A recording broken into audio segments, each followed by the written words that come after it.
Hello and welcome to another Fireside Chat with Dr. Childress. Today I'm going to be looking at forensic psychology, and this is within my Vitae series.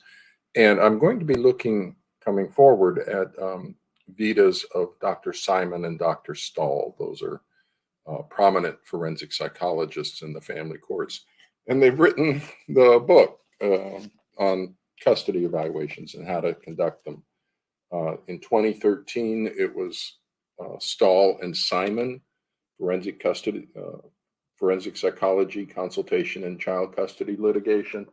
And then they did their second edition of the same book, forensic psychology, consultation, and child custody litigation. This time it's Simon and Stahl. So we have 2020 and 2013 that they've produced the books on this. And the subtitle is A Handbook for Work Product Review, Case Presentation, and Expert Testimony. So that's what I'm going to be talking about today, is sort of a context, and then in later subsequent videos, I'll be taking a look at their vitas and to see who they are as professionals, since they've essentially defined an entire field of practice in the family courts. And that's not clinical psychology. They do something different, and they're the ones that are telling people what to do here.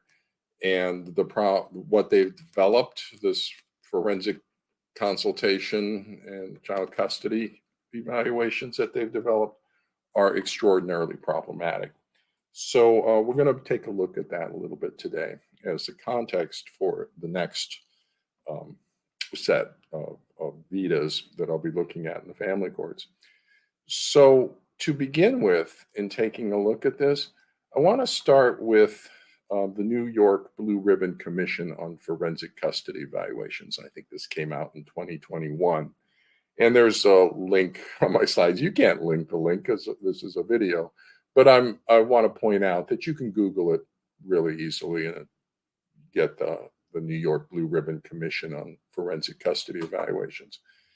And so let's see what this Blue Ribbon Commission found about forensic evaluations like Stahl and Simon are doing.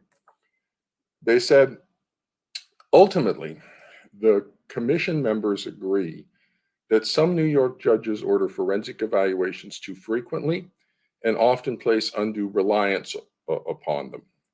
Judges order forensic evaluations to provide relevant information regarding the, quote, best interests of the children. By the way, that's a really problematic phrase that's extraordinarily undefined. And some go far beyond an assessment of whether either party has a mental health condition that has affected their parental behavior. And that's a critical statement because that indicates what the court is seeking from professional psychology, is to answer the question whether either party has a mental health condition that has affected their parenting behavior. A mental health condition like a persecutory delusion, a thought disorder that is affecting their parenting and what they see in the situation. And that winds up creating an attachment pathology, a false attachment pathology in the child that's affecting their parenting behavior. So clinical psychology is what the court is asking for, but instead they're getting this thing from forensic psychology, and they're not getting clinical psychology because clinical psychology has abandoned the families. We can talk about that in separate places. So they go on to say that in their analysis, evaluators may rely on principles and methodologies of dubious validity. And I agree with that. I review these custody evaluations as a consultant in clinical psychology. So that's kind of my profession right now, is reviewing forensic custody evaluations. I've seen lots and lots of them, and they do rely on principles and methodology of dubious value. I think that's being generous.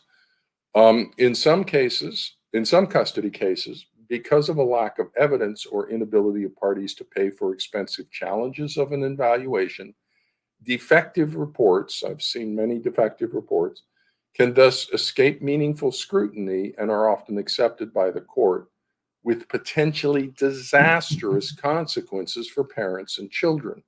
Again, I agree with that fully. And by the way, I am that meaningful scrutiny. I'm a clinical psychologist. That's what I'm doing. Attorneys will bring me these defective forensic reports and ask for a second opinion from the applied knowledge of clinical psychology. So I am that meaningful scrutiny. So what I'm telling you is from that voice, and my voice as the meaningful scrutiny is 100% in alignment with what the what the Blue Ribbon Commission found about forensic psychologists. And what these guys are recommending, okay, in their experimental new approach that they're recommending, can result in potentially disastrous consequences for parents and children. I absolutely agree with that. They go on to say that by an 11-9 margin, a majority of commission members favor elimination of forensic custody evaluations entirely, arguing that these reports are biased and harmful to children and lack scientific or legal value. At worst, evaluations can be dangerous, particularly in situations of domestic violence and child abuse. This is not Dr. Childress saying this. This is a Blue Ribbon Commission that looked at forensic custody evaluations. And they recommend that they be eliminated from the family courts entirely to stop the practice. I agree with that wholeheartedly. And making the point that these reports and this practice is harmful to children. This forensic psychology consultation in child custody litigation is harmful to children and lack scientific and legal value. It's not me saying this. It's the Blue Ribbon Commission saying that what these guys developed, this experimental new approach, is extraordinarily problematic and can be dangerous in situations of domestic violence and child abuse. Holy cow! We need to eliminate the practice. These members reached the conclusion that the practice is beyond reform, that no amount of training for courts, forensic evaluators, and or other court personnel will successfully fix the bias, inequity, and conflict of interest issues that exist within the system. Again, I agree 100%. The entire field, the system of forensic psychology in the family courts is absolutely broken. It's unfixable. It's based on foundations and premises that are unsupported, and the practice is beyond reform. This is the opinion of Dr. Childress. This is the opinion of the New York Blue Ribbon Commission, who looked at forensic custody evaluations.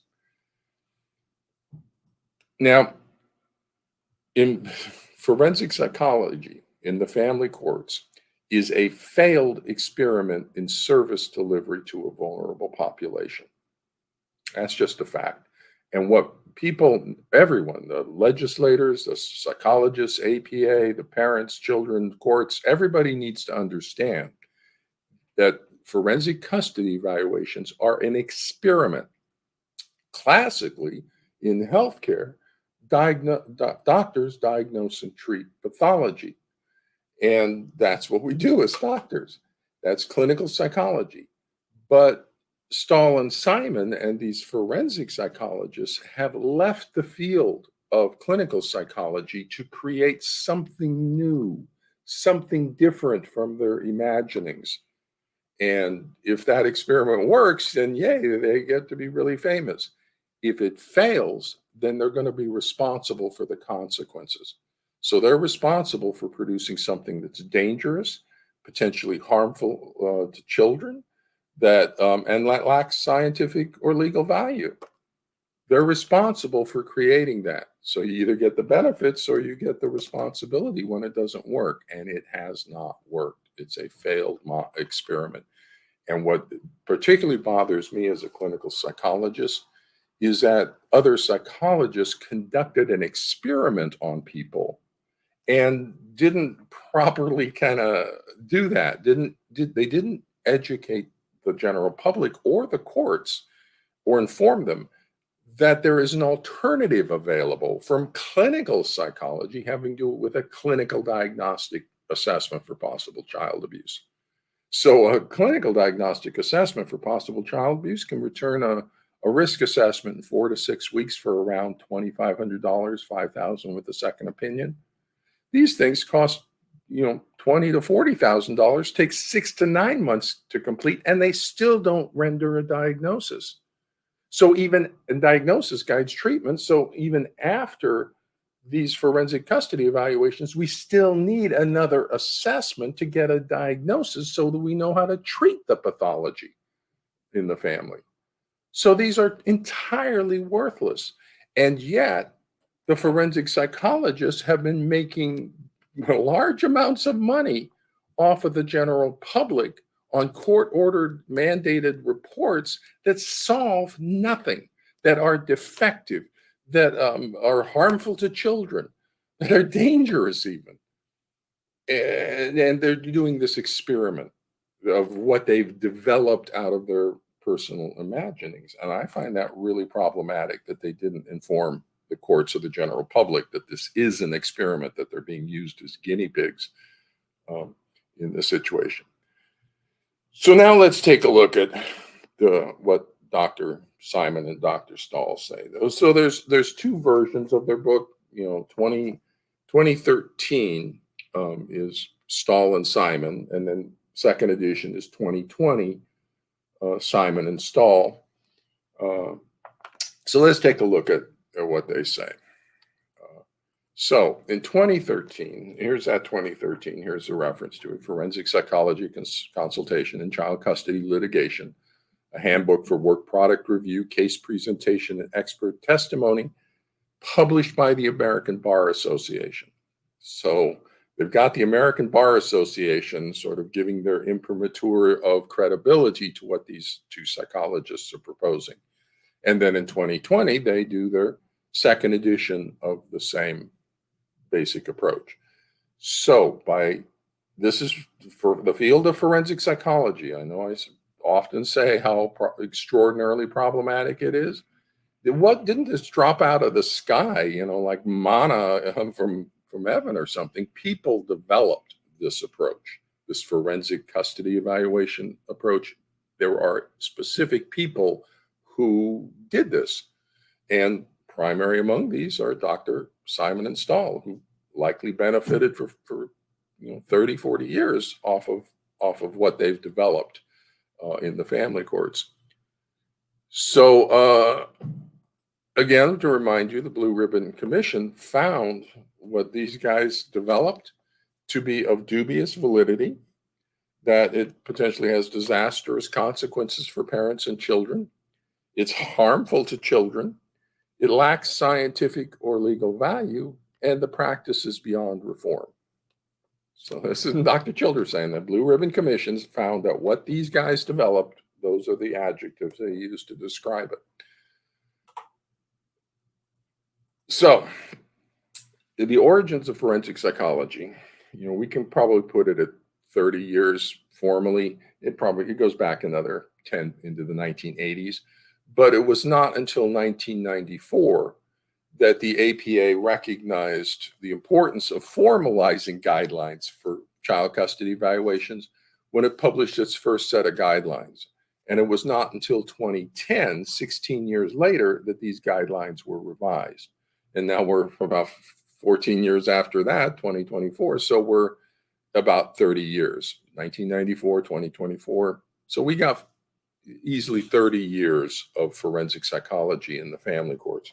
And this is from their 2013 book.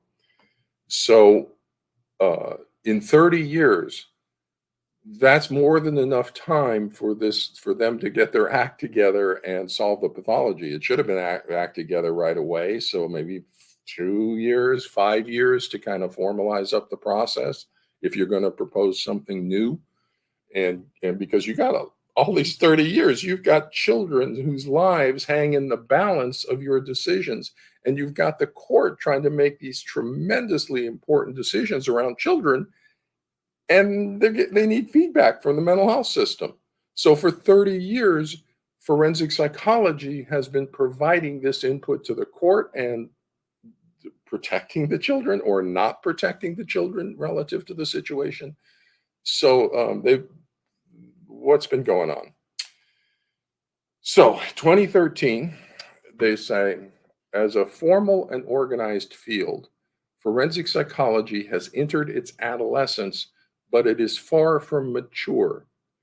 I'm sorry, 2013, and that's 15 years after the formal guidelines, and you're still far from mature? These children need you to be mature. These children need protection. They need to get this fixed.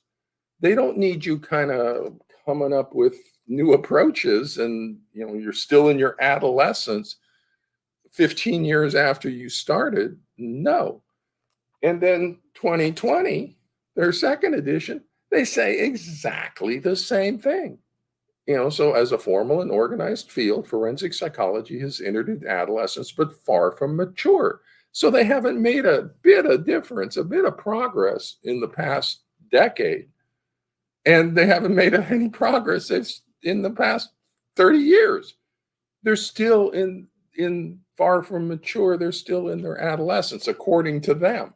I would say they're in their childhood or infancy even. Their childhood, toddlerhood, they're rolling around and doing stuff, but holy cow, they're not very organized or effective in what they're doing. Now, lest you think, because it's the same words in both places, maybe they just missed it in 2020 and this might be a typo and they should have taken it out and said, oh no, we're more advanced in 2020. They say the same thing in other places.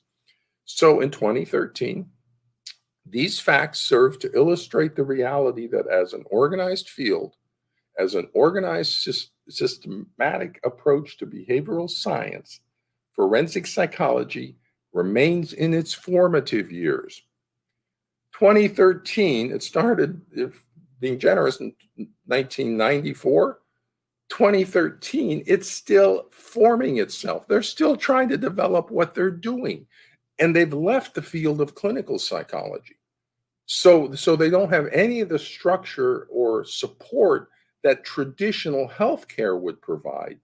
They're doing something entirely different of their own imagination, and they're still forming it 15 years. They've been making money off of it for 15 years in their adolescence, and they're far from mature. But then in 2020, they say the same thing, but notice the little wording changes. So they edited it. So this is what they're saying in 2020. It's not some sort of typo.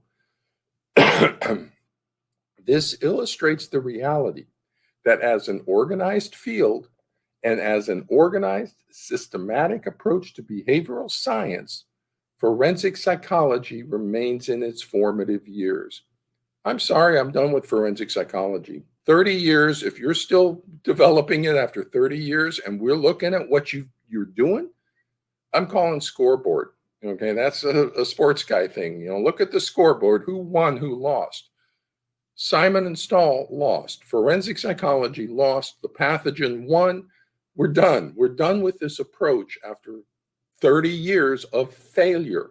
If they haven't gotten their act together in 30 years, we don't need another 30 years of failure and lost children and lost families. We need to be fixing the problem in the family courts created by these guys telling everybody to do this new approach that doesn't involve diagnosing and treating the pathology in the family.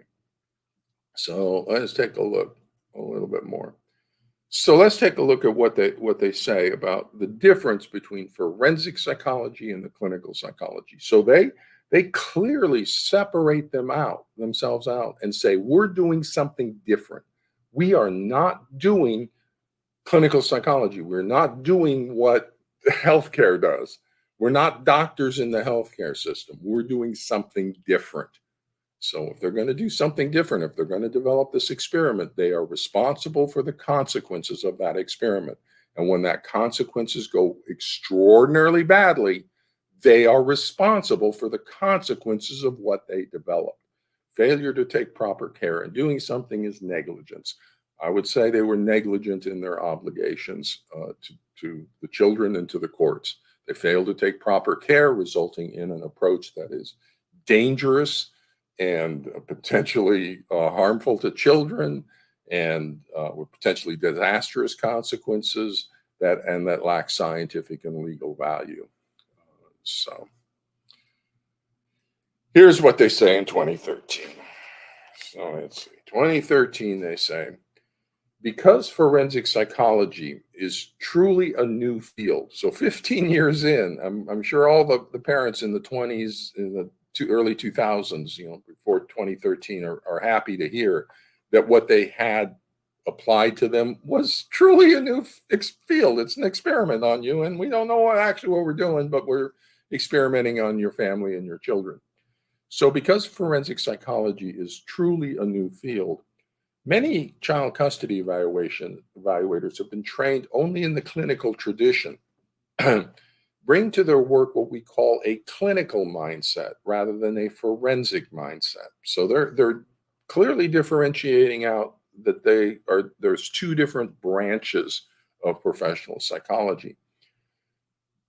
Clinical thinking and the clinical mindset are no longer thought to be an appropriate approach to forensic psychological work. Now, they don't think it's an appropriate approach. I do, and clinical psychologists do. That's why we stayed clinical psychologists. We're doctors. We diagnose and treat pathology. It's the forensic approach that's not appropriate to pathology. It's not the clinical approach that's inappropriate to the family courts. But that would be my argument in return to them. But they're separating themselves out as doing something different. And they say, while there is some overlap between forensic thinking and clinical thinking, we view these modalities as distinct. So this is from the people who are coming up with their own special field of psychology just for parents in the family courts. Their experimental new approach, and they see it, they're not grounding it in any of the clinical approach. They're clearly separating themselves out, exempting themselves from the established scientific and professional knowledge. So they say, despite the clear and convincing argument for the use of a forensic model when conducting child custody evaluations, there are still those who argue that a clinically informed approach to child custody evaluations is appropriate and preferable. I wouldn't do custody evaluations. I'd say clinical approach is appropriate for all pathology. We want to treat it.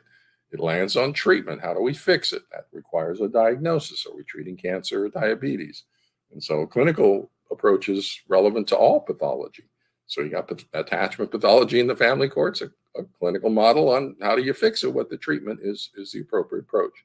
However, Stahl and Simon, 2013, say we strongly disagree with the clinically informed approach. So I strongly disagree with the forensic. Oh my goodness, what are we going to do about that? How are we going to solve this professional disagreement?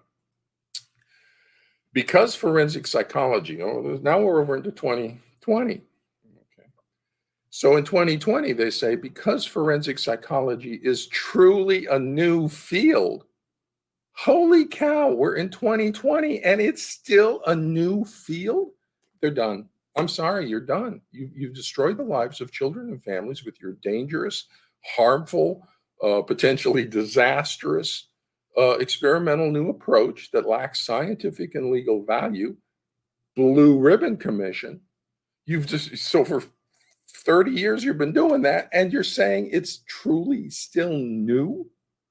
You're done. It failed. It's a failed model of service delivery.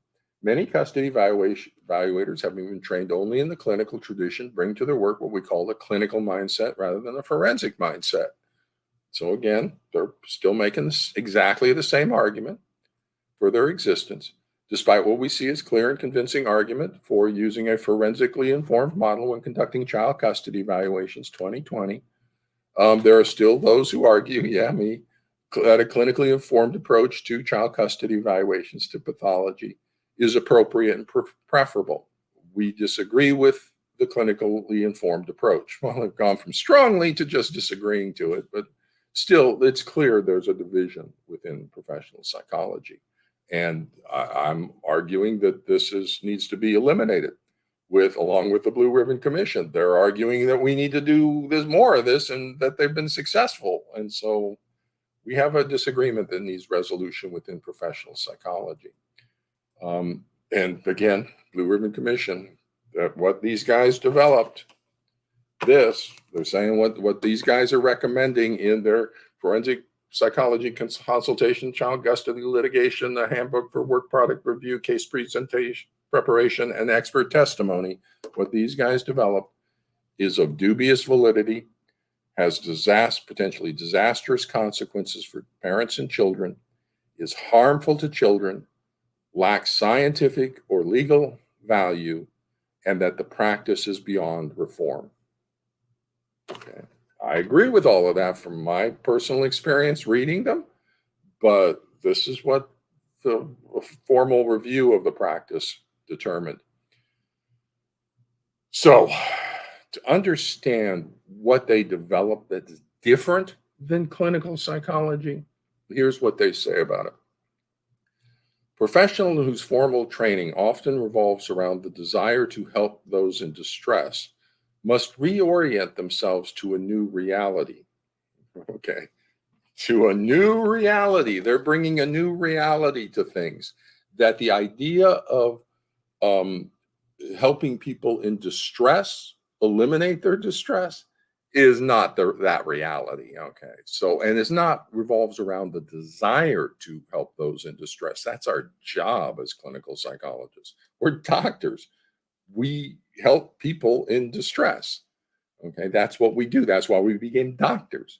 And so it's not a desire to help people. That's our job. And I would suggest that Dr. Simon and Dr. Stahl have forgotten what the job of a doctor is. So FMHPs, forensic mental health providers, are not there to help those they evaluate. They do something different. They left clinical psychology. They stopped being doctors.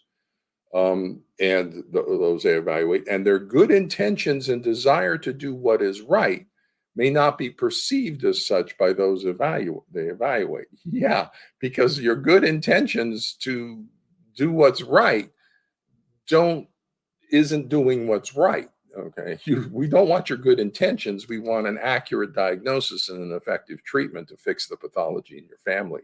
All of your good intentions and desire to do what's right is irrelevant. Okay, we need an accurate diagnosis and effective treatment plan. This is possible child abuse. We need to protect the child from one parent or the other. We need to get on this. So I'm having huge problems with what they crafted as a professional psychologist. That their goal is not to alleviate suffering. The forensic role is a non-helper role. That's a problem. That's a problem for doctors. When a doctor is not there to help the patient, they've gone into the family courts. They've become mini judges.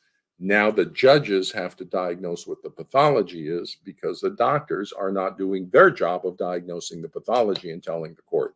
They're doing something different. They're trying to do the court's role of determining custody. That's the court's role. Get back to being doctors so that the court can do what it does and the doctors do what they do, and we can work the two systems together. The evaluating FMHP, forensic mental health professional, is not involved in services that have as the goal the alleviation of suffering or discomfort. So the goal of these people in what they do is not to alleviate the suffering of the child. I'm sorry, I'm kind of done with what they've created.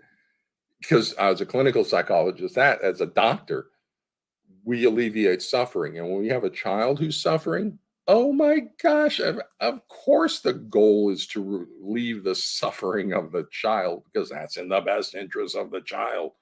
You know, even under no definition, that definition is clear. alleviating the suffering of the child will be in the best interest of the child, but that's not their goal. They do something different. Okay. So 2020,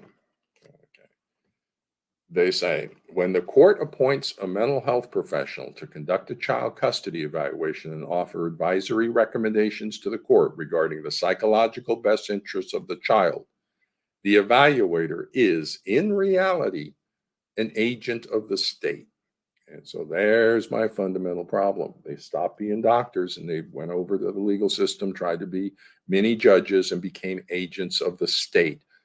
Doctors should never be agents of the state. Psychologists should never be agents of the state. We should always work in the best interests of our patient, our client, in this case, the child, and then serve the court by being doctors, by doing what we do, diagnose and treat pathology. That's how we are in service to the court and the court's needs. We don't mess with the court's decisions on child custody. That's up to the court. In the absence of child abuse, parents have the right to parent according to their cultural values, personal values, and religious values. And in the absence of child abuse, each parent should have as much time and involvement with the child as possible. The question is there child abuse? That's the relevant question the court needs an answer for. Now, because a good deal of the clinical data is impressionistic, subjective, and not subject to transparent replication, forensic mental health professionals must reorient their thinking away from much of what was learned in graduate school and towards the demands of forensic practice. So that's where they violate standard 2.04 of the APA ethics code that requires them to apply the established scientific and professional knowledge. But here, they've just exempted themselves from the application of all the knowledge they learned in graduate school, all the professional knowledge. The established scientific professional knowledge, this stuff you studied in graduate school, remember that? They just say, we must reorient away from that to this new thing we're doing. So that's where they set themselves up for the ethical violations and serious problems. Because here's the APA ethics code. The psychologist's work is based upon established scientific and professional knowledge of the discipline. That's attachment pathology and Bowlby and others, family systems, child abuse and complex trauma, personality disorder pathology, child development, Tronick and others, psychological control, Barber and others, and the DSM-5 diagnostic system of the American Psychiatric. There's your established science. That's what we are required to apply as the basis for our scientific and professional judgments. But that's all the information we learned in graduate school and beyond that they've just exempted themselves from. So I will maintain, and when I do the reviews of custody evaluations, this is the one I'm looking for, right off the top. Did they apply the established knowledge as a basis for their professional judgments? No, they didn't. Routinely, no. They don't even know the knowledge. That's violation of 2.01, boundaries of competence. So what do we have? They put up a straw man regarding clinical psychology that we're somehow impressionistic in saying, let's go back and look at that for a second. They say, because a good deal of clinical data is impressionistic. No, it's not.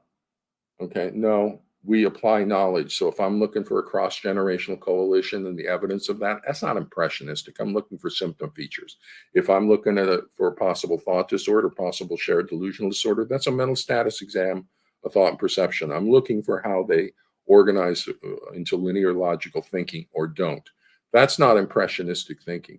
That's the application of knowledge. When I'm looking at the attachments networks of the child and they're not motivated to bond, they're motivated to sever, that's an application of attachment knowledge to the symptom information. That's not impressionistic. So that's a lie. I'll just call that out right now. That's a lie. They're misrepresenting, creating a straw man in order to justify their own existence. They say it's impressionistic. Subjective. No, it's not. All things are subjective. However, we limit down the subjectivity in clinical psychology by applying the established knowledge. So all doctors in clinical psychology are required by Standard 2.04 to apply the same established knowledge as the basis for our professional judgments.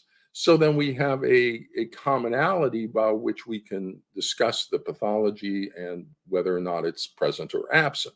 It's not subjective. Diagnosis is the application of this of diagnostic criteria to the symptom information. It's a pattern match of diagnostic criteria to the symptom information. That's not subjective. The diagnostic criteria are what they are. The symptoms are what they are. That's a lie. So they're creating a full-on straw man to justify their own existence. And they say, and not subject to transparent replication. That's a lie. Second opinion.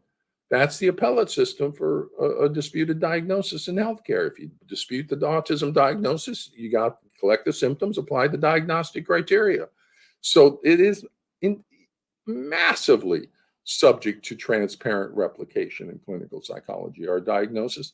What isn't subject to transparent replication are 6 to 9 month evaluations that cost $20,000 to $40,000. You can't get a second opinion on that. And it is entirely subjective because they're just applying their own opinions, applying no established knowledge. And it's just impressionistic. I like this one parent, I agree with this one, I don't like this one, I don't.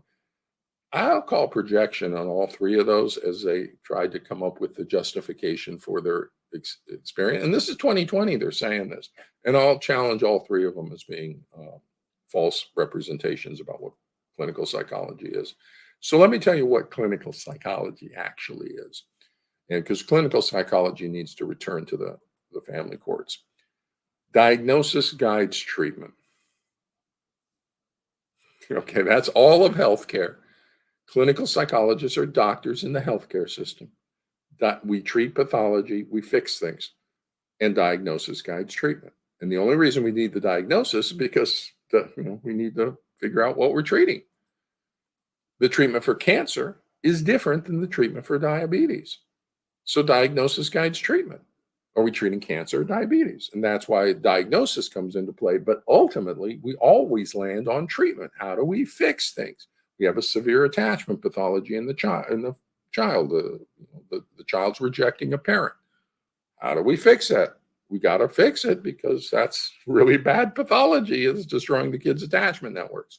So whatever the cause of that is, we need to identify the cause, diagnose the cause, and then we come up with an effective treatment plan to fix the cause. That's clinical psychology and all of healthcare. The differential diagnosis in the family courts is that either, is the targeted parent abusing the child in some way, thereby creating the child's attachment pathology towards that parent. So that's one possibility causing it. Or is the allied parent psychologically abusing the child by creating a shared persecutory delusion, an induced persecutory delusion, and false or factitious attachment pathology in the child for secondary gain to the pathological parent of manipulating the court's decisions regarding child custody and to meet that parent's own emotional and psychological needs. So there's your differential diagnosis in clinical psychology. So now we conduct a proper risk assessment to answer which one of those is causing the child's attachment pathology. And there's ways you can do that. You collect the child's symptoms and you start pattern matching symptoms to various diagnostic issues of concern. So in all cases of severe attachment pathology surrounding court-involved custody conflict, a proper risk assessment for child abuse needs to be conducted to the appropriate differential diagnosis for each parent. So we just know that. So if the court says having these families come back and these high custody litigation stuff, the court should be kicking that out to get a proper risk assessment from the doctors regarding is there child abuse, and if there is, which parent, and if there's severe attachment pathology, we're going to be looking at a child abuse diagnosis, one parent or the other. because that's the only thing that causes severe attachment pathology. The attachment system is a goal-corrected motivational system. It's a primary motivational system of the brain. And so it's always goal-corrected to bond to the parent because a breached attachment bond exposes a child to predation, to predators. So the predators are eating these kids and taking their genes out of the gene pool.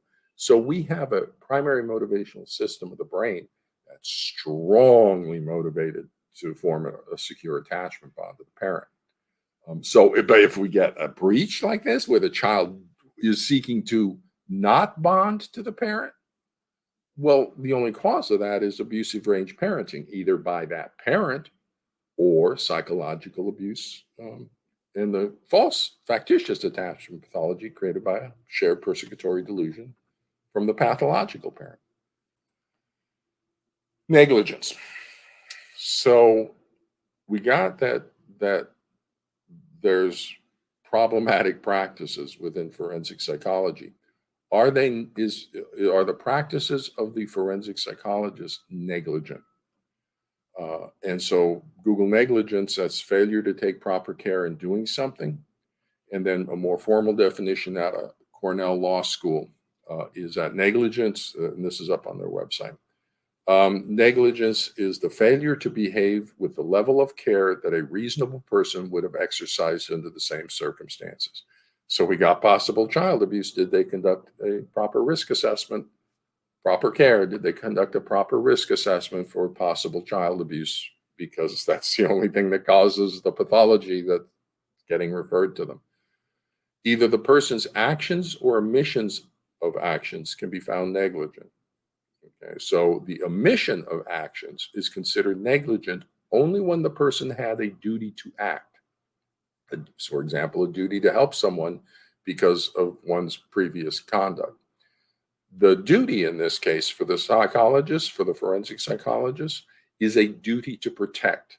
All psychologists, all doctors have two legally obligating duties: duty of care and duty to protect. And there's three types of dangerous pathology: suicide, homicide, and abuse, child abuse, spousal abuse, elder abuse. Those are called dangerous pathologies. Whenever we encounter a dangerous pathology, we have a duty to protect obligation that becomes active, and we are required to either conduct a proper risk assessment or ensure that a proper risk assessment gets conducted. If we run into a suicidal patient, we have to conduct a risk assessment for suicide, or we have to get them to an ER where they can conduct a proper risk assessment for suicide. We have to do something. We have a duty to protect obligation that needs to be discharged. I would argue that that's what this forensic approach fails. And I would say it's a negligent failure. The negligent failure, they failed to take proper care regarding their duty to protect obligations by not conducting a proper risk assessment and returning a diagnosis and discussing that diagnosis with the judge. They don't even discuss the possibility of child abuse in their reports. I read them. They don't discuss the possibility of a shared delusion. They don't discuss the possibility of cross-generational coalitions. They don't even consider it. So I'd put it in the domain of negligent malpractice. And here, okay, so I have an opinion from my work and review of the forensic custody evaluations. I get to read them line by line. But here's people who did an outside review.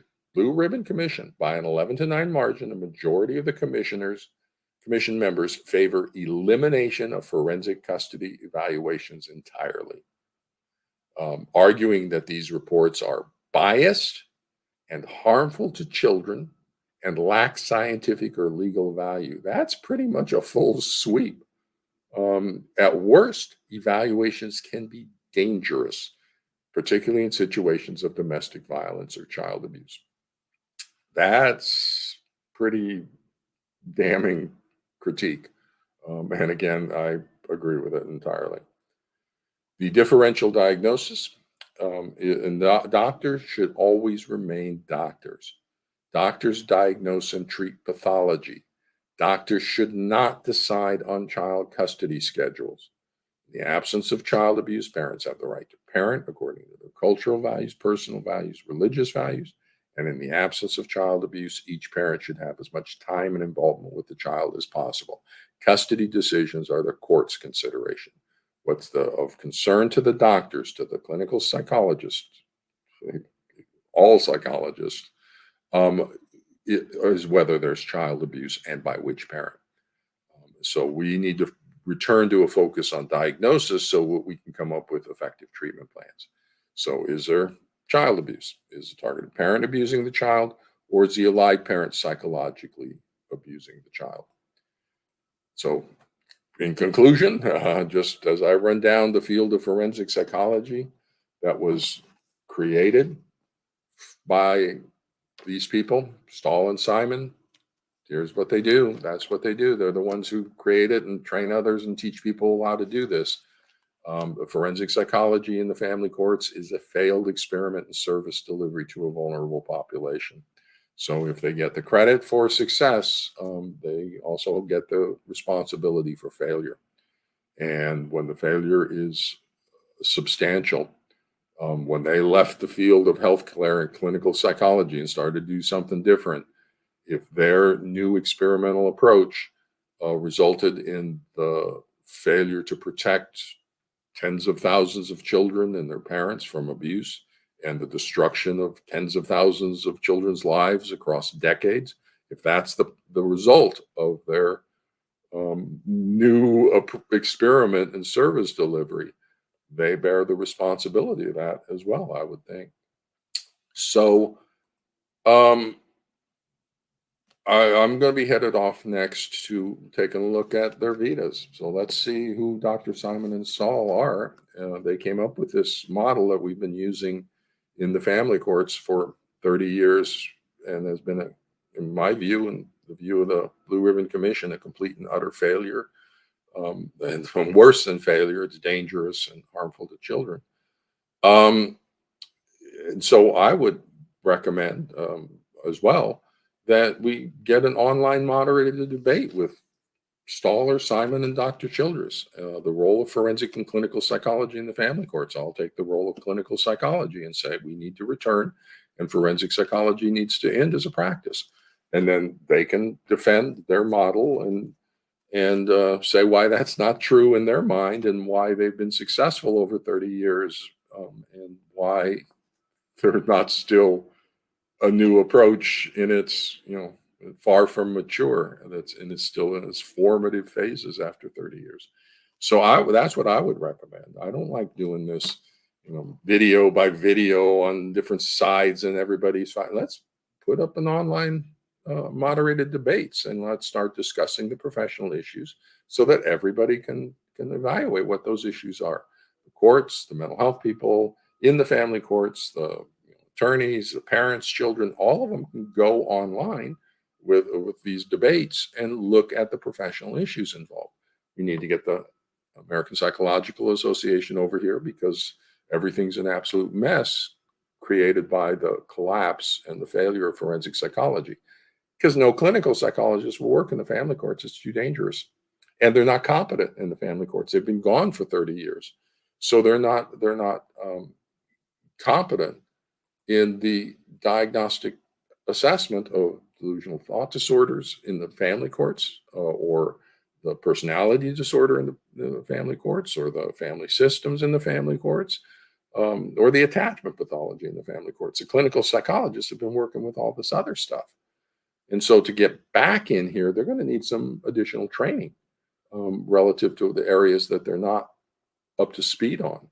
So right now, the family courts and going forward, the family courts are not going to have any competent mental health services. So all the children and all the parents and the courts are not going to have competent mental health services. In my view, they never did. Boundaries of competence 2.01 and applied knowledge 2.04. But I'm willing to debate this with anybody who disagrees with me on this. I think that's an appropriate forum to do that.